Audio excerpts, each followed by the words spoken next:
Mind Your Farm Business on RealAgriculture.com is brought to you by RBC Royal Bank. Welcome to another episode of Mind Your Farm Business podcast on RealAgriculture.com, which is brought to you by RBC Financial. Thanks a lot to RBC for being the sponsor of this great podcast. If you want to get more archived episodes of Mind Your Farm Business, you can go to mindyourfarmbusiness.com. So today we're going to talk a little bit about farm business planning. And I've got a very good friend of RealAgriculture.com, Rob Hannam, who is the owner and founder of Synthesis Agri-Food Network based in Guelph, Ontario. Now, Rob is a special consultant because of the fact he grew up on a farm. He's been involved in agriculture his whole life. He gets an opportunity to work with clients across the country on strategic and operational planning. Now, when we look at creating a farm business plan, not as many of you are doing it as one might think. According to an Ipsos agriculture and animal health study called Dollars and Cents conducted in 2015, only 26% of Canada's farmers have a business plan. That's right, 26%.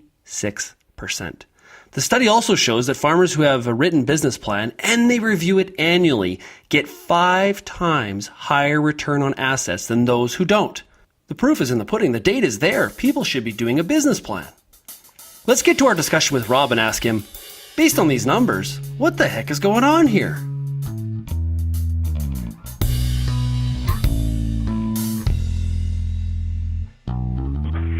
Yeah, it's pretty shocking, Sean. I was actually involved in that study a little bit, and the financial results for those farmers who plan are shockingly higher than those who don't.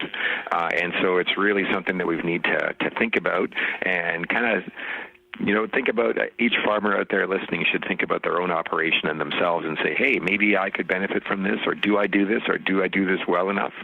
Myself, I'm a planner. I really actually enjoy planning and that time to think about my business, my operation, and my future, whether it's personal or business.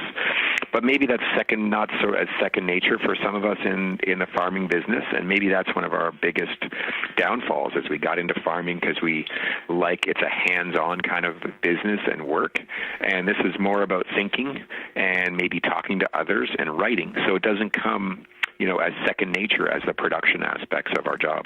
Well, just imagine what the increase in GDP from our sector we could have if we had more than 25% of people actually doing a business plan. There you go. I'm not too worried about overall GDP. I'm more thinking, can I improve my farm business if I plan a little bit better or differently than I did last year? And I'm a believer in it. So let's talk more about how to do it. Yeah, let's drop down to the farm level. Okay, Rob. So what does the farm plan actually have to look like? Because I think a lot of people are sort of fixated on this idea that it's this thick book with charts and graphs and tables and calculations that's as thick as an old encyclopedia. That's sort of dating me. I'm talking about encyclopedias. But what actually does it look like? So a good farm business plan is one that gets used. As simple as that. I've had the pleasure to work with many farm families across Ontario and a few other provinces as well, and I've seen a range of versions of farm business plans that they've had prior to me kind of working with that family. And lots of times they're a thicker document, 20 or 30 pages and lots of words. And in my opinion, that's maybe those plans were written and developed with a good process, and that's important. But at first glance, I think that those must be written for a different audience. The audience, therefore, was maybe the banker. We were expanding. We needed a loan. The banker said, we need a business plan. So we got a business plan, and it helped the banker explain our situation internally at the bank, and that's a valid and good reason. But that actual plan maybe isn't as useful to me in running the farm. So what I'd like to talk about and sort of share with you is some of my thoughts on what is a business plan that gets used, every year as something that can help the farm operation plan. I get a lot of objections as to why would I do a plan. Weather can change, the markets can change, so why am I planning? It doesn't matter anyway. My sales could be up 20% if the markets go up, or my sales could be down 20% if I don't get rain. And so while those things are real, for me, it's all the more reason to have a plan. So you've got a contingency, or so you're not reactive and really concerned about the drought. You've got a multi-year plan, and you kind of know where you're headed. So for me, it's all the more reason to plan. When you look at other non-ag businesses that are impacted by weather. Ski resorts, huge impact if it gets snow or don't get snow. And I bet you they have a business plan and they have contingencies either way. And the same thing would be true for a resort in the south. If they get great weather, they've got lots of sales. If they get poor weather, that's a change of their business plan as well. And they have a plan, so why don't we have more plans for our farms? Okay, so let's drop it down another level, Rob. We want to have a plan that's going to get used. What should be in it? So I go through sort of 4 steps, and at the end of the day, the first one is about vision and direction. So it's got to be about that future to set and share with team members, whether that's family or your employees or just your advisors, where we're headed in the future. So that vision and direction for the farm is the first step in that plan, and a very important piece. Where are we going in 5 or 10 years? The second is looking at those external factors. What are the forces and what are the trends and what are the opportunities that are coming up around me that are going to impact my business? They could be positive things like a growth in population or a food trend, or they could be negative things like a change in consumer tastes or a change in regulations or a competitor in a different country or next door. So those are the things that are outside of my farm gates. What are those things that will impact my business? And do a bit of an assessment of that external. Some people call it environmental scan. I think of it in terms of what are the trends and forces impacting my farm. So that's step 2. Step 3 is an action plan. What am I going to do about it? I've got this long-term vision. I've looked at all these forces and opportunities. So now what am I going to do? And I really, in the action planning part of it, I really like to have a focus on writing some goals, writing some actions down, and being really specific about what that will be. So maybe, adding staff, team, our employees will really help us expand our farm operation in the future. But to have a good team, we need to be clear on the roles and responsibilities and make it a good place to work. So improving our human resources or writing job descriptions or looking at our pay, ranges that we have for our employees, those types of things might be the actions that come out of our business plan. Financing or refinancing. There's a whole range of things that can come out. But making sure those actions are really specific. Who's going to do them? By what time? Is that this fall? Is that before harvest? Is that in a winter job? And then just make sure we get to it in the winter, because all of a sudden it'll be planting again and we haven't done it.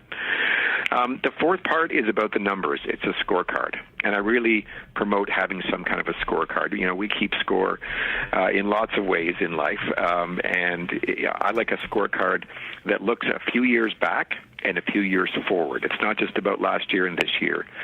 Planning out 3 or 5 years in the future, but also looking back 2 or 3 years, and pick out the numbers that you'd like to track. It might be sales, it might be average yield per acre, or pounds of gain per day. But there's also likely some financial ratios that you should be tracking. And that Ipsos agriculture study, that dollars and cents study, really focused on financial ratios. And I'm an It's really important because it takes the size of your farm kind of out of the equation. It takes the market prices this year versus last year kind of out of the equation and really focuses on the ratio of your operating efficiency or the ratio of your debt to equity or return on assets, as you mentioned. And I like to see that as part of the scorecard as well. That's the 4 steps. Vision, where am I headed? Forces and trends that are impacting me. An action plan of what we're going to do about it, and a scorecard to keep track of it. Is this a living document, or is this something like how often, what does the cycle look like? Do I come back to it once a week, every day, once a month, once a year, maybe once a decade for some of us? How much am I allowed to change it? Oh, how much are you allowed to change it and how much do I come back to it are different questions. So it should be a living document, as you call it. It's something that can change because the forces around us do change, right? We set our sights on this, we're headed in a certain direction, and maybe the regulations change, or maybe an export market opens up or it closes, or maybe the farm next door comes up for sale. There's lots of things that change the plan, so it needs to be flexible and be updated. For me, I really think it should be something that at least once a year you're sitting down with your advisors, your business partner, your family members, your lead employees, and having a thorough planning session. And for lots of folks, that happens over the winter, but it doesn't have to. It can happen any time of the year, really. But at least a once-a-year thorough review, and then make changes to that plan and write it down, like physically, delete what you had before and add in the new direction. That's the ideal. I do promote that you review it quarterly, 4 times a year. You get the plan out, you look at it, what are the actions? Oh, we didn't. We said human resources are important. We're going to write job descriptions. We didn't do it. Well, why didn't we do it? We just didn't like that work, or it wasn't actually important. And sort that out and either delete it off the action plan or get down to it and get it done.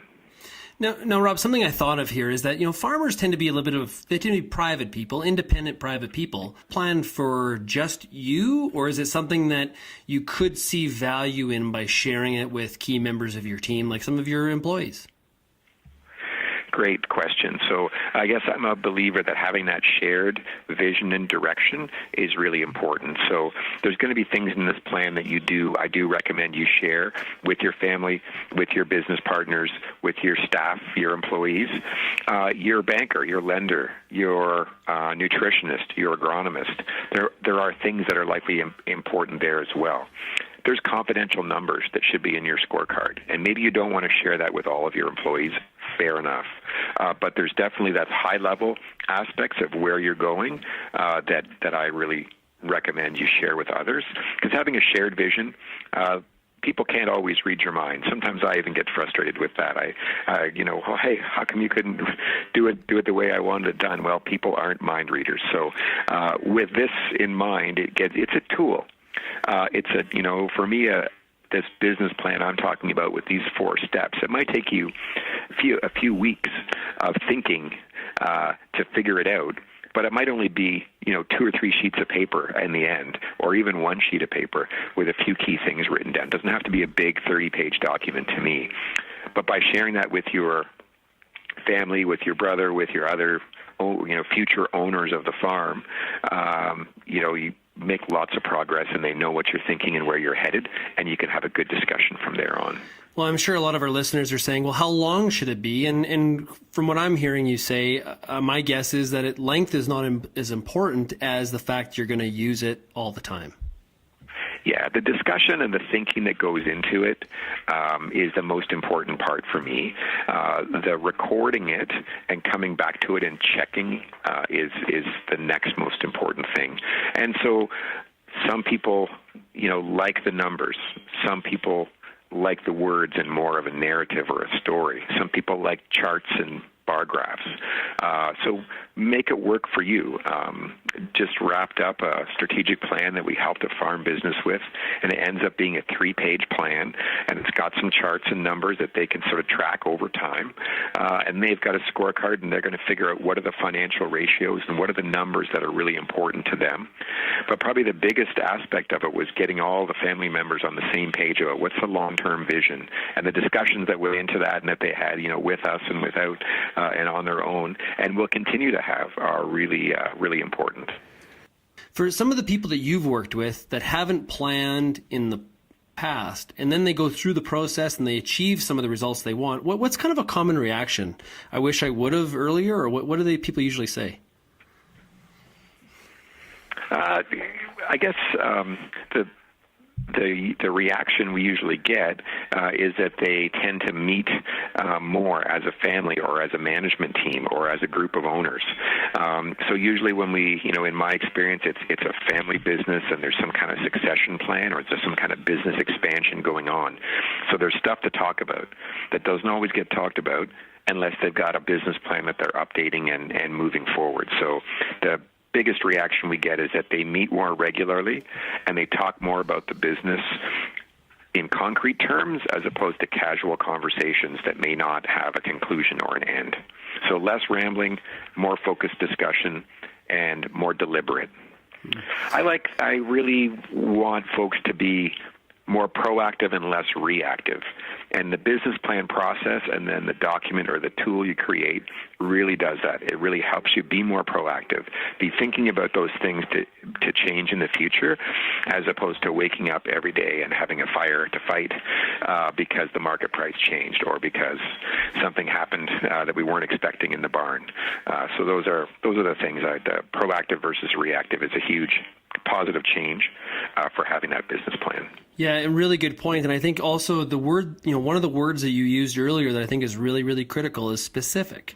Be specific about, that vision and direction. Be specific about what some of those external factors are. Be specific about the action plan. Just having a conversation at 100,000 feet might, you can have a business plan, but if it's all dealing with fluff, it doesn't really necessarily help you in the long run. Go ahead. Yeah, and just thinking back to the benefit you talked about right off the bat with that return on assets ratio, the farms with a business plan, much more successful financially in that survey. And I there's lots of farmers in that survey. It was well done, and they really came back to a number of kind of habits, I would say, and one of them is never stop learning. So they really talked about extra education, learning, always being open to new things. And that can happen lots of ways. There's lots of good conferences and good knowledge workshops that are offered. There's your online schools that you offer, Sean, and other things. Keeping your finances up to date, developing a budget and a financial plan, those were also among those habits. And so that business plan, writing a plan down, those are one of those habits that those highly successful farms had.